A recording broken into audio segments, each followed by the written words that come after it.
Hey, what's up, y'all? It's cracking this D. About to react to this vid by The Club.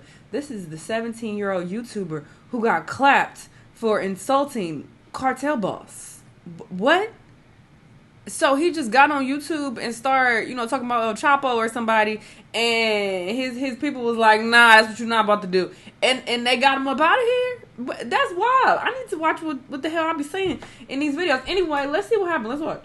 Of the many sins that could be forgiven due to intoxication, insulting a drug lord is not often one of them. 17-year-old Juan Luis Lagunas Rosales ended up dead just weeks after a video of him insulting El Mencho went viral. El Mencho, whose actual name is Ruben Oseguera Cervantes, is the owner of Mexico's fastest-growing cartel, the Jalisco Nueva Generacion. Did El Mencho have hand in Rosales' death, and how exactly did it all go down? Keep watching. Find out. Today, I will be uncovering the events surrounding the life of Rosales up until his death. The backstory. Rosales was born in Navolato, in the state of Sinaloa, in Mexico. Growing up, he never knew his father, and after staying with his mother for a while, she took him to his grandmother, who ended up raising him. However, Rosales left his grandmother's home and dropped out of high school when he was 15. As if wanting to erase every trace of his origin, he also left Navolato and made for a nearby town called Culiacan. Culiacan became his new home, and Rosales settled in pretty quickly. Realizing that he had then to fend for himself, he took the job of washing people's cars and was earning what little he could. By the time Rosales turned 17, he had become the envy of most teenagers his age. At this time, he was earning way more than was expected of a teenager. Plus, it wasn't just about the kind of mini wealth he had amassed. It was also about how he went about making his money. Rosales was a party freak. He often posted videos of himself partying and drinking. You're so much 17. so that both activities could have passed as his profession. In these videos, which Rosales uploaded to his social media accounts, he would hold up bottles and cans of beer, whiskey, vodka, you name it, and pour them into his mouth. This habit of excessive drinking always led to a very intoxicated Rosales displaying his drunken antics. I remember going to a party out there, and it wasn't a party, it was a club. Okay, it was an actual big club. And we just walked right on through, and I was like, okay, they're not checking for identification or anything like that. And then I was looking around, like, some people in here are for sure under 21. What's happening here? They don't care. To see. Strangely, Rosales began to grow famous by posting videos of his drinking adventures on social media. Several people across Mexico and even beyond enjoyed watching these videos. Sometimes he would also post videos of himself taking drugs, passing out from excessive drinking, and throwing money around. While Rosales did all of these, his fan base kept growing. He had over 34,000 followers on Twitter, over 300,000 on Instagram, and over 1 million on Facebook. I was about to ask where his parents are, but that's already been explained, so... In no time, Rosales became a buzz on the internet and went by the nickname El Pirata de Culiacan, which means the Pirate of Culiacan. Apparently, this nickname was born out of the fondness he grew to have for Culiacan. Due to his popularity, the Pirate of Culiacan began to earn spots as a guest in music videos, influential parties, and promotional gatherings. People who didn't know his age easily classified him as an adult. Rosales didn't help matters either, as he kept up with his excessive drinking lifestyle. In Mexico, the legal age for drinking is 18. But Rosales could care less about that. Instead, he indulged himself even more. It almost seemed like he didn't want people to know how old he truly was, as he made it a habit to post pictures and videos of himself handling bundles of cash or posing in luxurious cars and motorcycles. In an attempt to keep up with his being an adult facade, Rosales sometimes painted a beard on his face. This often replaced his younger look with one more mature. He also had tattoos on both of his arms, a tiger and a pirate, which alluded to him being the Pirate of Culiacan. Like all of these weren't enough, the 17-year-old also took to social media posting pictures of himself with scantily clad ladies. Most of the time, these ladies were significantly older than he was.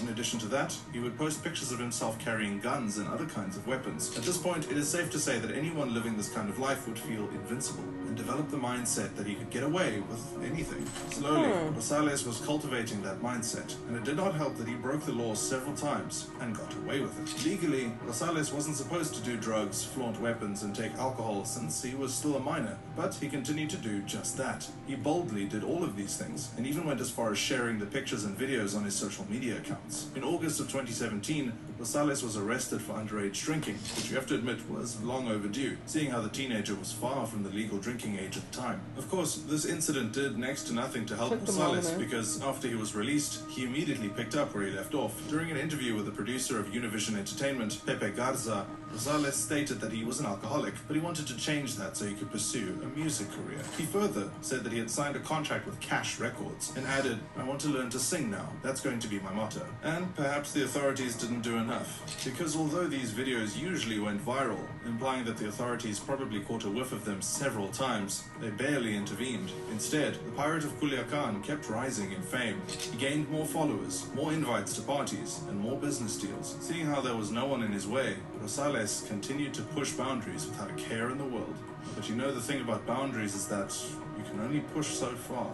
Ruben Oseguera Cervantes, aka El Mencho. In December 2017, Rosales released a video making jest of El Mencho, where he said, "El Mencho a mí me pela la verga," which roughly translates to saying that El Mencho can suck his... In the video, Rosales was visibly intoxicated, obviously due to excessive drinking, as per usual. If the circumstances were different, this video would probably have passed as one of the many stunts he often pulled to entertain his followers. It probably would have gained him more followers and more recognition. However, the circumstances were very different from what he was accustomed to. In the video, Rosales had referred to El Mencho, leader of Cartel de Jalisco Nueva Generación. As we mentioned earlier in the video, Cartel de Jalisco Nueva Generación translates to New Generation Jalisco Cartel. This cartel is popularly known as one of the deadliest organized crime syndicates in Mexico. They are usually described as the most violent and second most powerful cartel in Mexico, the first being Cartel de Sinaloa. Cartel de Sinaloa was once championed by the drug lord El Chapo. The New Generation Jalisco Cartel is somewhat new, especially compared to cartels that have been around the longest. Although it is just over 10 years old, it has grown significantly in wealth and power. The cartel was put together after a splinter group chose detachment from another crime syndicate known as the Millennial Cartel. The New Generation Jalisco Cartel might still be in its development stage, but over time it has easily drawn the attention of the general public, including the media. One time, it was said that they shut down an army helicopter with an RPG in an attempt to protect their boss. The incident led to the death of 6 soldiers. Another time, they cut off the head of a pig and sent it to an attorney general in a bid to have him feel intimidated. In another of their escapades, they laid an ambush for a group of policemen and were able to kill about 14 of them as a result. In addition to all of these, the New Generation Jalisco Cartel has been responsible for the deaths of judges, members of Congress, and ordinary citizens. They also have a reputation where drugs are concerned. According to U.S. officials, they are the major suppliers of over 1/3 of illegal drugs that circulate in the United States. They have also gone as far as distributing in Europe and Asia. The New Generation Jalisco Cartel also has multiple methamphetamine labs set up across Mexico. They not only produce and sell crystal meth illegally, but they also do the same with cocaine. While it might look like this cartel only has brutal mass murders and illegal drugs to its name, you should know that it is also famous for stealing crude oil.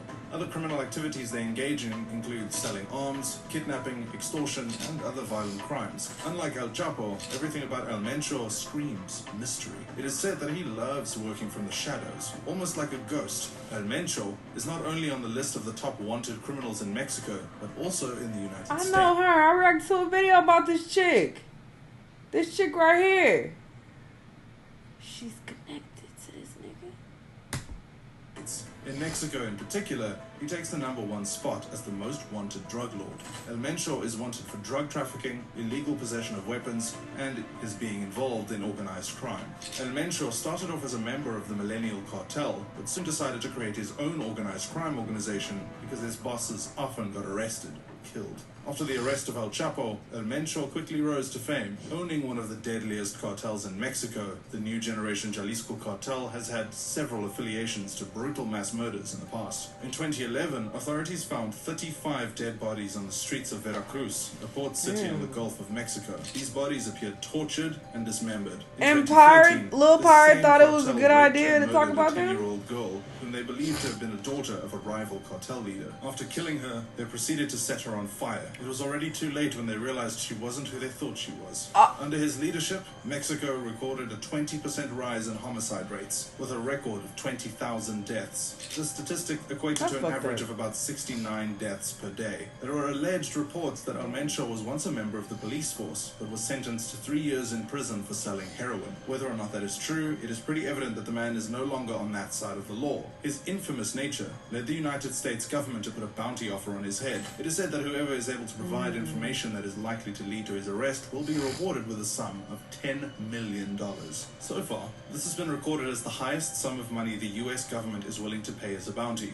As you might have expected as well, the drug lord also has a bounty offer on his head in his hometown. In Mexico, authorities are willing to pay the sum of 30 million pesos, which is equivalent to $1.5 million US. Knowing all of these, it shouldn't come as a surprise to anyone that Almencho is not the kind of guy to play around with. However, Rosales chose to do precisely that.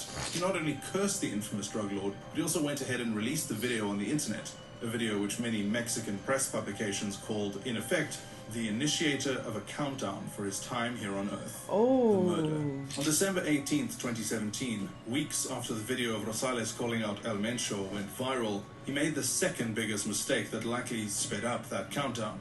He had made a post telling his fans to meet him at a bar in the Guadalajara metropolitan area, in Jalisco. Meanwhile, this area happened to be where many of the drug trades took place in Jalisco.